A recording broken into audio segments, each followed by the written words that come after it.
Yesterday, I received a comment on YouTube which said, all music industry advice should start with this. Unless you have potentially written a hit song, then nothing I can say is going to help you. Now, I get messages like this every single day, and I don't want to embarrass the person who sent it, but it really shows a lack of experience and a lack of understanding, which is fine. I guess you don't know what you don't know. For me, this is about understanding what is feasible and what success looks like. And more importantly, how do you monetize your music and your art? So let me tell you a story. At the weekend, I was staying with a friend of mine who owns a very successful record label, and in the background on TV was a live concert from a band called Krung. That's right, they're called Krung. I can just imagine being at the gig. Hi, we're Krung. What did he say? Krung. And then we're like, let me just try and find it. Is it C-R-U-N-G? No, it's K silent H-R-U-A-N-G bin. Anyway, in case you haven't heard of them, Krung are a three-piece band from Texas.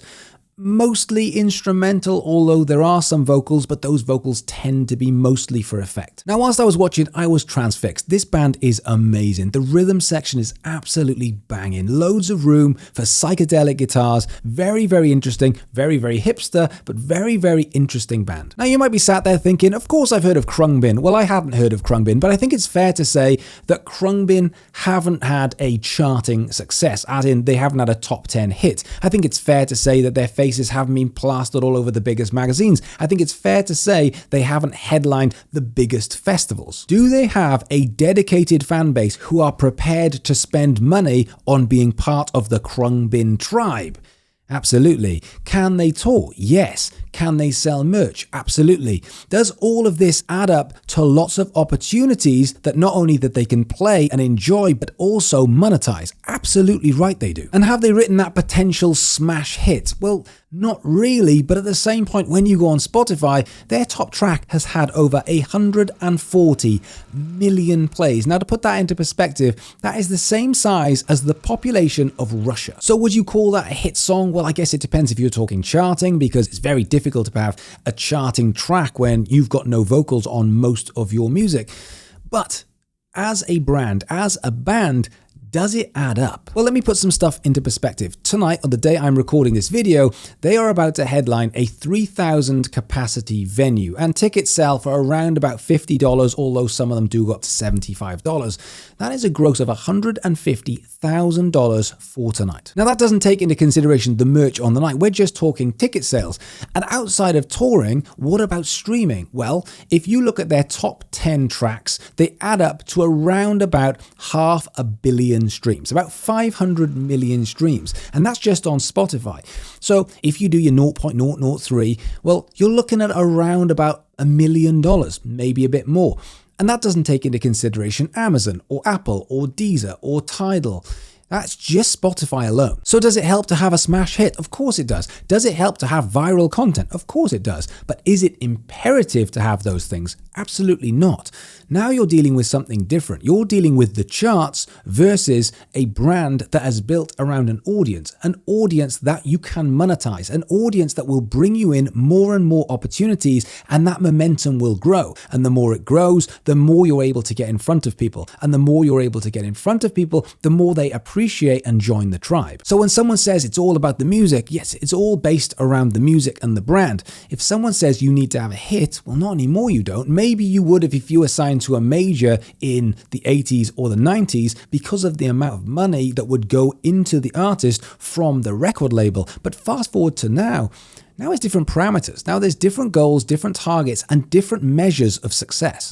Guys, quick interruption. You're clearly releasing music and serious about getting results. So have you checked out DK Music Business Academy? It's got over 50 hours worth of courses, including the Roadmap to 1 Million Streams course. On top of that, you've got live sessions with me every single week and a community of like-minded musicians from all over the world. And as well as that, there's even my playlisting tool Sonar, where you can get in touch with playlist curators when you're releasing music. What have you got to lose? 7-day free trial, links in the description.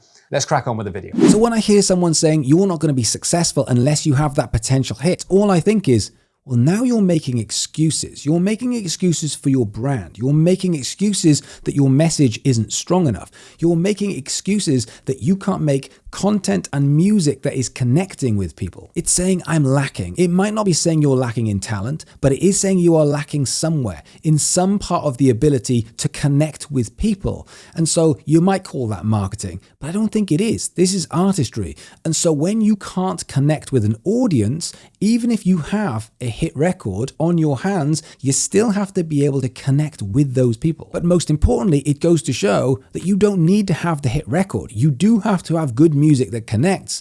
But if you put everything together with the live shows, the brand, the message, and the music, you don't need to have a hit record or a hit song. What you need to have is an ability to be able to connect with an audience, and that audience wants more. Nowadays, artists are so much more in control than they like to give themselves credit for, because it makes sense, doesn't it? That means if I'm in control and I fail, then that's completely my fault.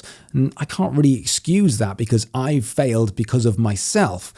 But it's not coming down to having a hit record or because not enough people know who you are. After all, my mum doesn't know who Drake is, but I'm sure he's not crying himself to sleep over it. Because we live in this time where you hold the power, you have the control, and that's the control for making the music, writing the music, distributing the music, promoting the music, marketing yourself, putting your own gigs on. Write the theme tune, sing the theme tune. You have control on all of this, but because you do have control, it means you can't make excuses. It means you need to take responsibility. It means if it's not working, it's down to you. You need to take responsibility to learn. You need to take responsibility for what's not working. You need to take responsibility for improving and going again, time and time again. Because if you do that, if you say to yourself, I'm going to keep going and I'm going to keep improving, now you are taking responsibility, and that power and control that you have is now a very, very important thing. There are thousands of artists who are lesser known but having an amazing career, depending on how you define success. For me, I define success as